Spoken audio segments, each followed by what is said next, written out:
clock in the old motel ticked faintly, filling the silence of the night. Preeta bent over the small metal sink, scrubbing the tiny jeans of her son, Ariv. The little boy slept peacefully against her back, tied securely in a faded cloth sling, his small hands clutching a green dinosaur toy. She was exhausted, but she had no choice.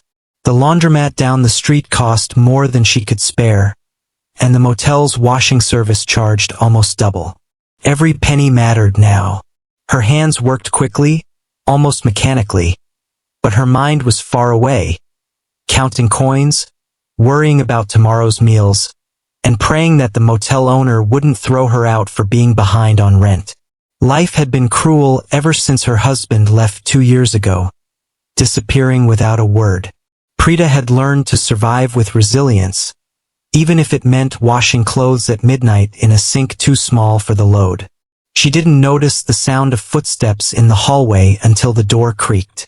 A warm yellow light spilled into the dim room, and she looked up in surprise.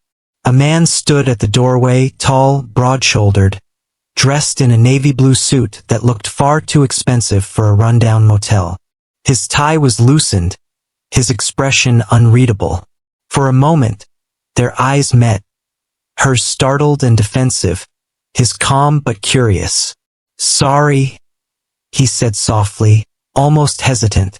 "I didn't mean to intrude." Preeta immediately straightened, her cheeks flushed. She adjusted Ariv on her back and turned slightly, shielding her son instinctively. "This is my room," she replied quickly. "If you're looking for someone, you must be mistaken." The man raised his hands slightly, as if to assure her. "No mistake. I was just passing by. I saw the door open." He paused, glancing at the sink where she was scrubbing the tiny pair of jeans. "You're washing clothes here? At this hour?" Preeta frowned. Who was this stranger to question her? "It's none of your concern," she said firmly, though her voice carried the tremor of exhaustion. For a brief second, the man's lips curved in a faint smile, not mocking but almost respectful. "You're right. Forgive me. I should go." He turned slightly, but then stopped, his gaze lingering on the sleeping boy. Something in his eyes shifted, a softness, a recognition. Perhaps it was the way Ariv clung to the dinosaur toy, or the quiet strength in Preeta's tired posture. Whatever it was, the man didn't leave. Instead, he leaned against the doorframe. "You're stronger than most people I know." Preeta blinked at him, unsure how to respond. Compliments from strangers were dangerous. She had learned to keep her walls up. "I'm just doing what I have to," she said simply. The man nodded. "That's exactly what strength looks like." She turned back to the sink, determined to ignore him, but she could feel his gaze still on her. It made her uneasy. Why was he here? Why was he even staying at a motel like this when everything about him screamed wealth? What Preeta didn't know was that the man standing before her wasn't just another traveler. His name was James Carter, one of the youngest self-made CEOs in the city. But tonight, he wasn't James the billionaire, the man who ran multinational companies and sat across polished boardroom tables. Tonight, he was undercover. He had grown tired of the lies, the shallow friendships, and the people who saw only his wealth. So, he had checked into this rundown motel under a false name, wearing simple suits, pretending to be someone ordinary. He wanted to know what life felt like without the weight of fortune, without people bowing at his status. And now, standing at Preeta's door, watching her quietly scrub her child's jeans while carrying her boy on her back, he realized this was the raw, unfiltered truth of life he had been searching for. "Listen," James said after a pause. "I didn't mean to intrude, but do you need any help?" Preeta almost laughed. The idea of this polished man helping her wash clothes was ridiculous. "No, thank you," she said coldly. "I've managed alone all this time. I don't need help now." Something flickered in his eyes at her words. Not offense, but something else. Respect, admiration, maybe even guilt. He had spent his life surrounded by luxuries, while this woman carried the weight of survival on her shoulders, yet refused pity. As he stood there, uncertain if he should leave, Arav stirred slightly. His head lifted just enough to rest against Preeta's neck, his tiny lips murmuring something in his sleep. James saw the protective way she adjusted him, how her entire world seemed to revolve around that little boy.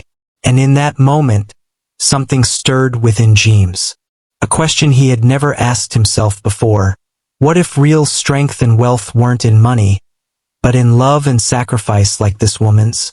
Preeta finally looked at him again, irritation softening just a little. Why are you still standing there? James smiled faintly. Maybe I'm trying to figure out why a woman like you has to go through all this, while people like me waste fortunes on meaningless things. She frowned, confused by his words. Who was this man? Why was he speaking like that? Before she could ask, he straightened his suit and gave a polite nod. Good night, Preeta. Her breath caught. He knows my name? But before she could respond, he turned and walked away, leaving her staring after him. Heart pounding, mind racing. She had never told him her name, and that was how it began. The night an undercover CEO crossed paths with a struggling single mom, in the humblest of places, under the most ordinary of circumstances.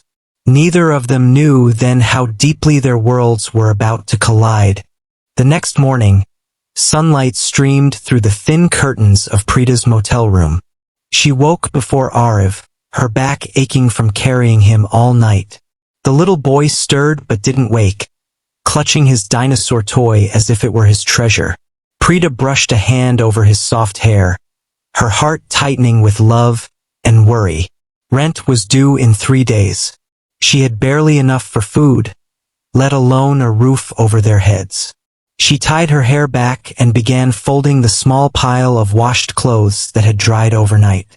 Her hands moved quickly, practiced by years of doing everything alone. But her mind couldn't stop replaying the memory of the man in the doorway. His suit, his calm voice, and the way he had spoken her name as if he already knew her. How did he know? Preeta shook the thought away. Rich men always had tricks. Maybe he had asked the motel receptionist. Maybe it was just coincidence. She couldn't let herself be distracted. She had enough battles to fight. Meanwhile, in another wing of the motel, James Carter adjusted the cuffs of his white shirt. He looked nothing like the CEO who was usually surrounded by assistants, meetings, and luxury. Here, he was just James Walker, the name he used when he went undercover. He had done it before, vanishing from his empire for a few days to breathe, to feel normal. But never had he stumbled upon someone like Preeta. Her tired eyes, her quiet dignity, the way she carried her son while scrubbing clothes at midnight. It had unsettled him in a way he couldn't explain. He had spent years surrounded by people who wanted something from him. Money, power, connections. But she hadn't even wanted his help. James buttoned his jacket slowly, a thought forming in his mind. What if I try to know her? Not as a CEO, not as a billionaire, just as a man. Later that morning, Preeta walked to the motel's small dining area with Arav holding her hand. She could only afford the complimentary breakfast, but Arav's eyes lit up at the sight of bread and jam. She smiled faintly, letting him eat his fill. It was then that she felt a presence. Steady, calm, familiar. She looked up and there he was, the man from last night, James. He was sitting across the room with a simple plate of eggs, but his eyes met hers almost immediately. He gave a polite nod, nothing more. Preeta's heart skipped. She quickly looked away, focusing on Arav. But Arav, in his innocent curiosity, noticed. Mama, he whispered, tugging her sleeve. The man is looking at us. Hush, Preeta said softly, embarrassed. To her surprise, Jeeves stood and walked over, carrying his plate. "Good morning," he greeted, his voice warm. "May I join you?" Preeta hesitated. Part of her wanted to refuse to keep her walls high, but Ariv's eyes widened with childlike excitement. He liked the stranger already. Against her better judgment, she nodded. Jeeves sat across them, his movements calm and unhurried. He smiled at Ariv. "And what's your name, young man?" Ariv grinned, jam on his cheeks. "Ariv," he said proudly, holding up his dinosaur toy. "And this is Dino." Jeeves chuckled softly, extending a hand as though greeting an equal. "Nice to meet you, Ariv.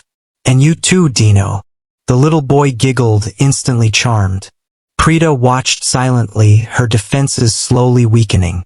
Jeeves didn't treat Ariv like a nuisance, the way most strangers did. He spoke to him with respect, with genuine kindness. As breakfast went on, Jeeves didn't ask invasive questions. Instead, he listened. He let Ariv talk about his toy dinosaur, about how he wanted to be a dino doctor when he grew up. Preeta found herself stealing glances at him. There was something unusual about this man. Finally, Jeeves turned to her. "And you? What do you do?" Preeta stiffened. She hated this question. People always judged. "I do odd jobs," she said cautiously. "Cleaning, laundry, sometimes waiting tables. Whatever I can find." There was no pity in his eyes, only respect. "That's admirable," he said simply. "You work harder than most people I know." She frowned, unsure if he was mocking her, but his tone was sincere. Before she could reply, Ariv tugged her sleeve. "Mama, can we go to the park later?" Her heart sank. Parks meant bus fare, and bus fare meant less money for dinner. She forced a smile. "We'll see, Beta." Jeeves noticed the flicker of worry in her eyes. Without thinking, he spoke. "I know a park nearby. If you'd like, I can drive you both." Preeta froze. Every instinct screamed caution. A stranger offering a ride? No, absolutely not. She shook her head quickly. "Thank you, but we don't take rides from strangers." Jeeves raised his hands slightly, respecting her decision. "Of course, you're right." He smiled at Ariv instead. "Maybe another time, Dino Doctor." Ariv laughed, but Preeta's heart softened despite herself.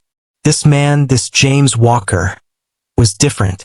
That night, as Preeta tucked Ariv into bed, she couldn't shake the image of James's eyes, the way they had carried no judgment, no pity, only quiet understanding. She told herself it didn't matter. He would leave soon, and they would never see him again. But destiny had other plans. Because 2 days later, when Preeta went to apply for a part-time job at a small diner downtown, she walked in nervously, only to find James sitting at one of the corner tables, watching her with that same calm smile. Her heart skipped a beat, and this time it wasn't coincidence.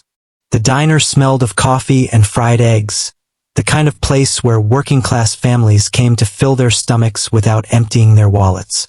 The neon sign outside flickered faintly, and inside, the cracked leather booths carried the weight of 100 tired conversations. Preeta stood nervously at the counter, twisting her hands together. She had borrowed a clean kurta from a neighbor at the motel, and though it was a little loose, it made her look presentable. Ariv was with another motel tenant for the afternoon, one of the kind old women who often helped her when she needed to attend job interviews. "This is my chance," she whispered to herself. Rent was almost due, and she couldn't afford another rejection.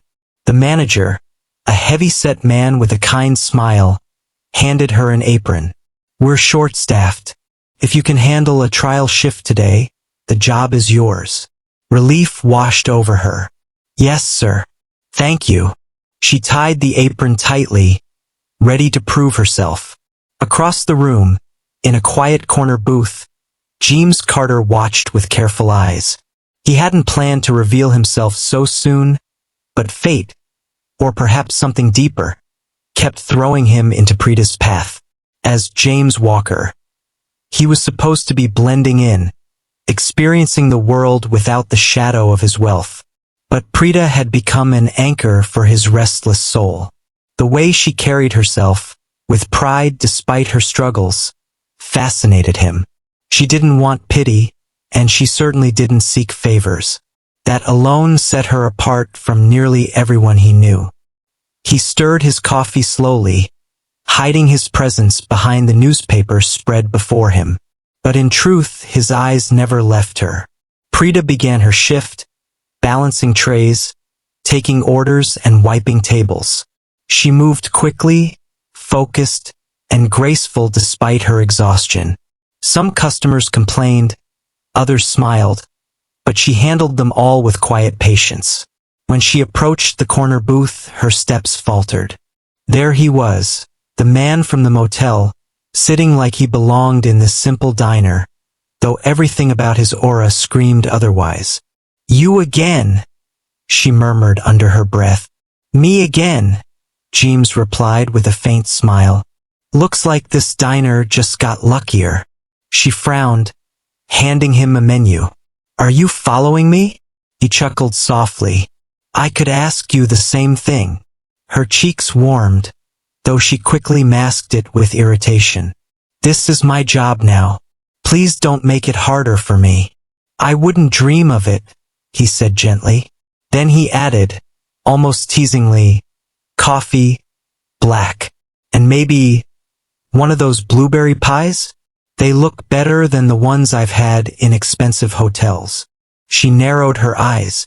"You've had blueberry pie in expensive hotels?" James caught himself realizing his slip. Once.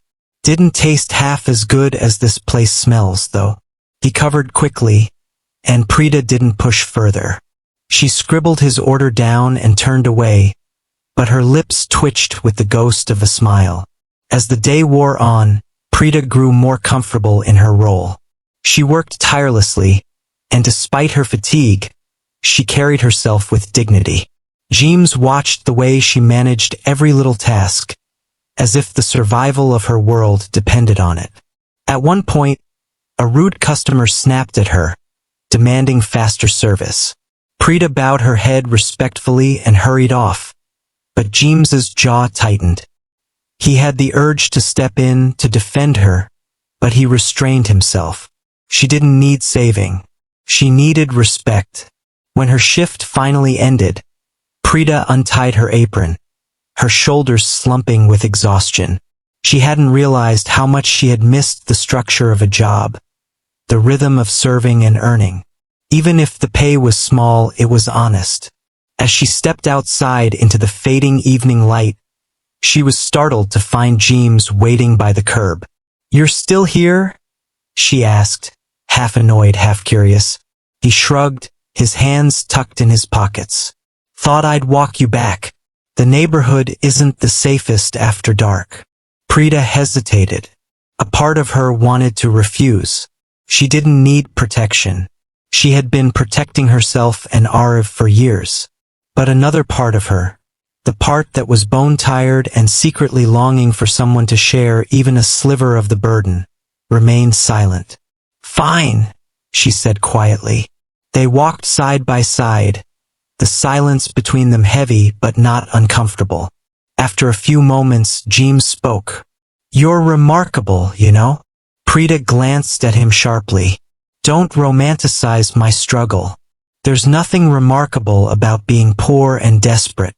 His voice was calm. "I didn't mean your situation. I meant you, the way you carry it. With pride. With strength." Her breath caught, but she quickly looked away. Compliments were dangerous. They made hearts soften, and she couldn't afford that. When they reached the motel, Arif came running out, his little dinosaur bouncing in his hand. "Mama, you got the job." Preeta scooped him up, kissing his forehead. "Yes, beta. I got it." Arif turned to James with a grin. "Did you help Mama?" James crouched slightly, smiling. "No, Arif. Your mama did it all by herself." Something unspoken passed between Preeta and James in that moment. A recognition, a silent understanding. But as James walked back to his own room later that night, his chest heavy with thoughts, he realized something dangerous. He wasn't just intrigued by Preeta anymore. He was beginning to care. And caring meant his undercover identity would eventually come crashing down. The days passed with a new rhythm. Every morning, Preeta hurried to the diner with Arav, dropped him off with the kind neighbor at the motel, and returned late in the evening with tired feet but a lighter heart. She had a job now. For the first time in months, she could buy food without counting each grain of rice. But with the job came another constant, James. Every evening, he sat at his favorite corner booth, nursing a cup of black coffee and watching her work with a quiet smile. He never overstepped, never asked for more than she could give. Sometimes he would tip generously but never in a way that felt like pity. Other times he would strike up small conversations about books, about the city, even about Arav's fascination with dinosaurs. Preeta didn't understand why this man lingered in her orbit, but slowly, against her will, she began to feel less alone. One evening, as she finished her shift, the skies opened up. Rain pounded the streets mercilessly, drenching everything in seconds. Preeta groaned. She hadn't brought an umbrella, and Arav was waiting back at the motel. As she stepped outside, she froze. James was standing there, holding a large umbrella, as though he had known. "Need a ride?" he asked calmly. She wanted to refuse. She should refuse. But the thought of trudging through knee-deep puddles with her little boy waiting was unbearable. Finally, she nodded, her voice quiet. "Just this once." Inside the car, the silence was heavy at first. The raindrops drummed against the windshield, filling the void. Arav's toy dinosaur sat on her lap, and she clutched it like an anchor. James glanced at her. "You don't trust easily, do you?" She shot him a wary look. "I've learned not to." "Good lesson," he said softly. "But sometimes, the right people come along." Her chest tightened at his words, but she said nothing. When they reached the motel, they found Arav waiting at the window, his little face pressed against the glass. He came running as soon as Preeta opened the door, flinging himself into her arms. "Mama, you're wet," he giggled, noticing her damp sleeves. Then he turned to James. "Did you bring my mama home safe?" James crouched and nodded solemnly. "Of course. I promised Dino Doctor I'd always look out for his mama." Arav's face lit up. "Then you're my friend." Preeta's heart squeezed. Arav didn't trust easily either. Yet this stranger had won him over so quickly. That night, as Preeta tucked Arav into bed, she found herself thinking about James. About the way he always appeared at the right time, not as a savior, but as someone who cared. And then, for the first time, she whispered a prayer she hadn't dared to in years. "Maybe we're not as alone as I thought." But fate tested that fragile trust sooner than she expected. A week later, Arav fell sick. His small body burned with fever, his breath shallow and weak. Panic clawed at Preeta's chest as she rushed him to the nearest clinic. The doctor prescribed medicines, but even the cheapest ones were beyond her budget. Standing outside the pharmacy, clutching the prescription, Preeta's vision blurred with tears. She couldn't fail her son. Not again. And then, as if summoned by destiny, a familiar voice spoke. "Preeta." She turned, and there he was, James, his brows furrowed with concern. She quickly wiped her tears, ashamed. "It's nothing. Please, just go." But he gently took the paper from her trembling hand, his eyes scanning the prescription. "This isn't nothing. Arav needs medicine." Her pride screamed to pull back, to snatch the paper away. But her love for Arav was stronger than her pride. For the first time, she let the wall around her heart crack. "Please," she whispered, her voice breaking. Just this once. Help me. James didn't hesitate. Within minutes, he had the medicines in hand, pressing them into hers. He'll be okay, Preeta. I promise. She stared at him, her vision blurred with unshed tears. In that moment, she saw not a stranger, not a mysterious man in a suit, but a protector. Someone who cared without expecting anything in return. And for the first time, Preeta whispered the words she had never said to him before. Thank you, James. That night, as Ariv's fever subsided and he slept peacefully, Preeta sat by the window watching the rain. Her heart was torn, between fear of trusting again and the warmth she felt whenever James was near. She didn't know his secrets. She didn't know why he had stepped into her life. But one thing was certain. Her walls were beginning to fall. And James, the undercover CEO, was no longer just a stranger. The fever broke by morning. Ariv lay curled against Preeta, his little breath steady again, his toy dinosaur tucked under his chin. Preeta hadn't slept a moment. She had sat all night by his side, stroking his hair, whispering prayers into the silence. When the door knocked softly at sunrise, she knew who it was before she opened it. James stood there holding a paper bag. Breakfast, he said simply. Preeta blinked, caught off guard. You didn't have to. I know, he interrupted gently. But I wanted to. She hesitated, then stepped aside. He placed the bag on the small table, a carton of warm porridge, fresh fruit and milk. Not extravagant, but thoughtful. Ariv stirred, blinking awake. When he saw James, his weak smile spread. You came back. Of course, James said warmly, kneeling beside him. I promised, remember? Preeta's throat tightened. Ariv trusted this man so easily. And perhaps against her will, so did she. Days turned into weeks. James became a fixture in their lives. Not as a savior, but as a steady presence. He walked them home after her shifts.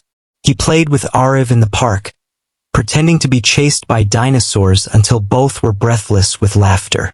He shared quiet conversations with Preeta in the evenings, about life, about resilience, about choices.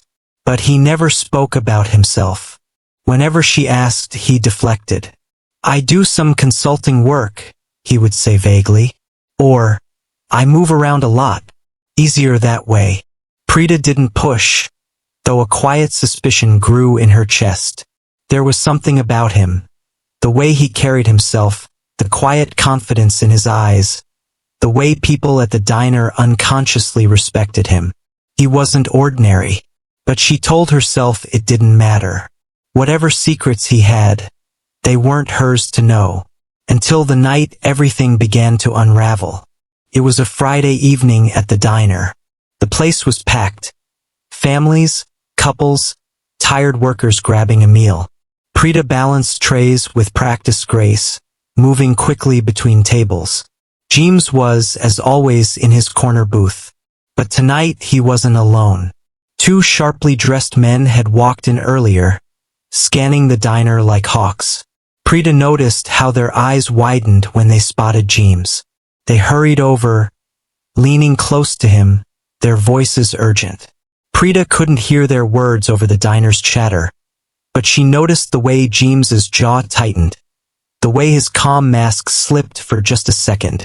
One of the men whispered something, and Preeta caught the word board meeting. Her hands froze on the tray.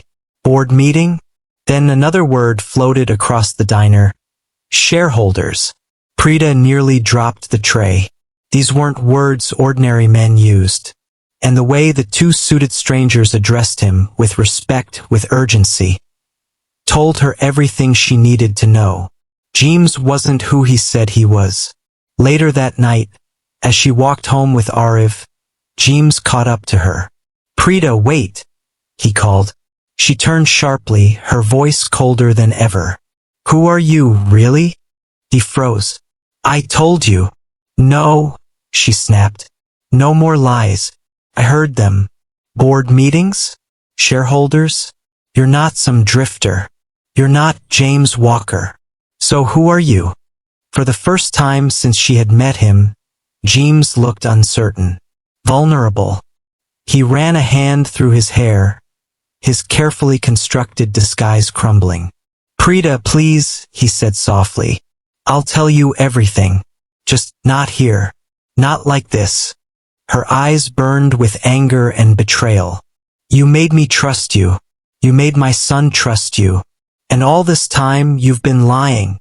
It wasn't a lie, he said desperately. It was a part of me I didn't want to show yet. I wanted you to see me, not the money, not the name, not the power. Just me. But Preeta shook her head, her heart breaking. I don't care about your name or your power. I care about honesty. And you couldn't even give me that. She turned away, clutching Arif close, her voice trembling. Stay away from us, James. Whoever you are.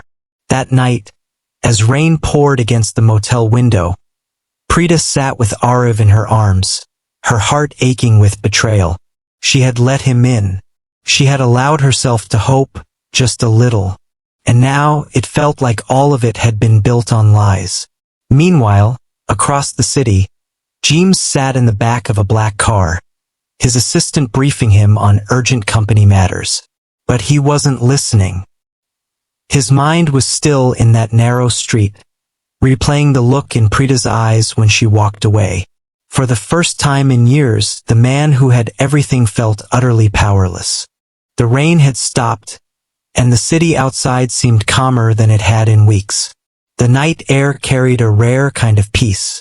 Preeta sat near the small table in her apartment, her son Aryan curled up asleep on the couch, his soft breaths filling the silence. Across from her sat James, no longer just the man she'd met by chance in a laundromat, but the CEO of one of the biggest companies in the city. Yet here he was, dressed in jeans and a plain shirt, his sleeves rolled up, his hands wrapped around a steaming cup of tea she had made.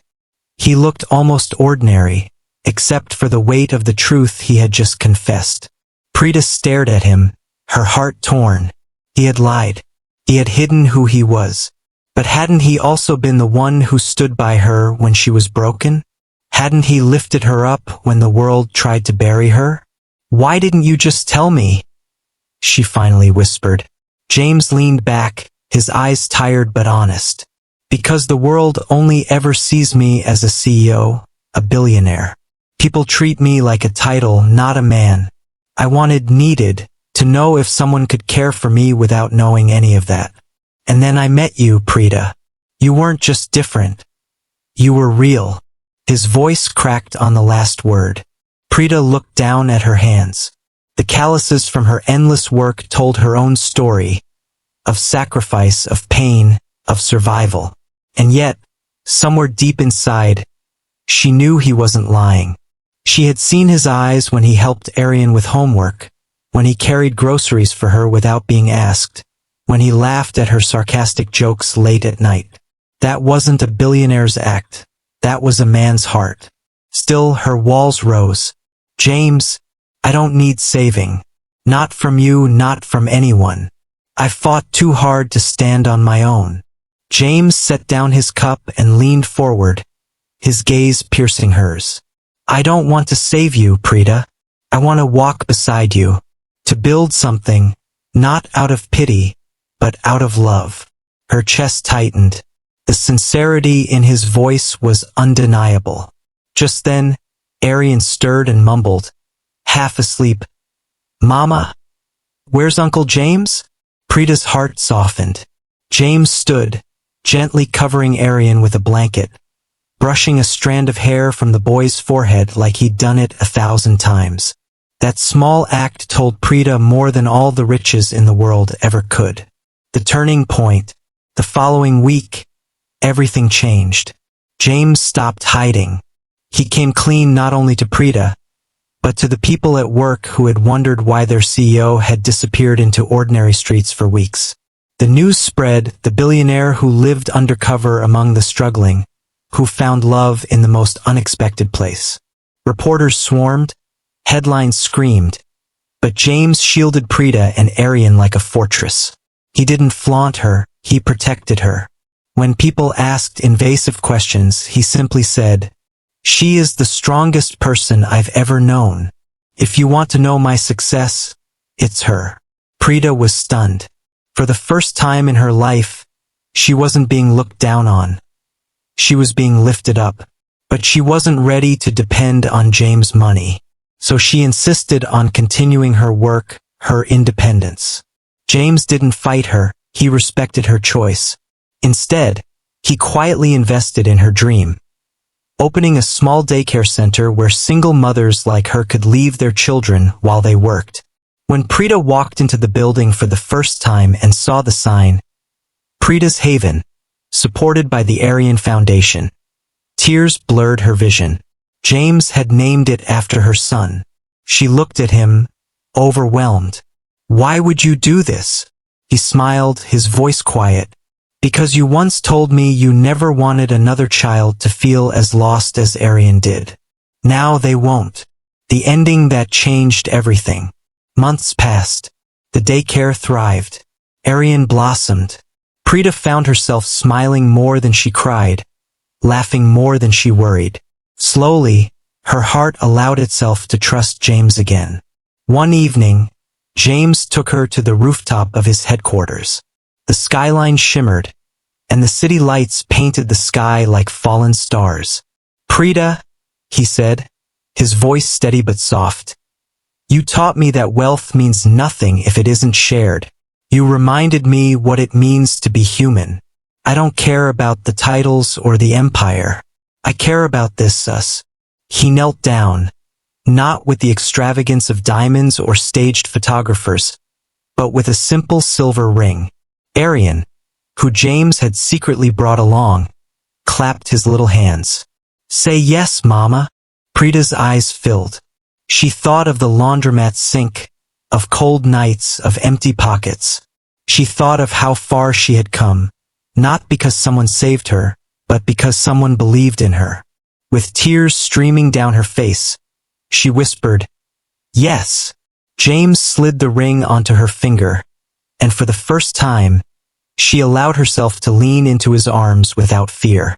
Epilogue: a new beginning. Their wedding wasn't grand.